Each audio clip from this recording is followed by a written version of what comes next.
Welcome to Proclaim, a presentation of the Catholic Diocese of Alexandria. Join us as we journey together through the Scriptures revealed to us by God. Good morning and welcome to Proclaim. And so we find Jesus laying that groundwork for discipleship.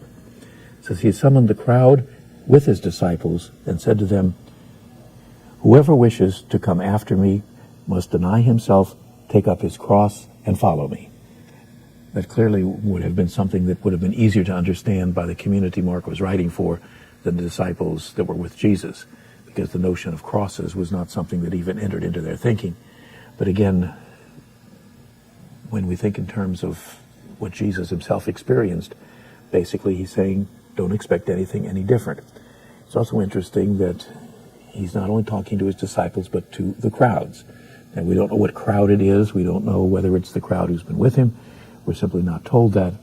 But the crowd could also be a way of describing that he's telling disciples generations after the first ones to follow that it applies to them as well.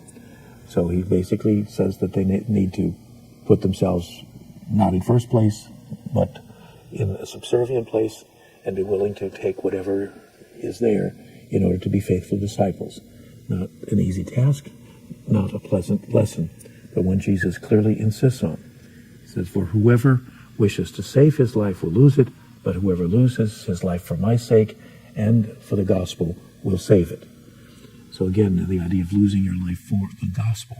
It's one of the few times that word is actually used in the Gospels, because it tends to be a word that has developed after the Gospels were written. But nevertheless, to do it for the gospel is for the mission. And that's, again, part of the early church's experience. This program was brought to you by Christus Cabrini Hospital.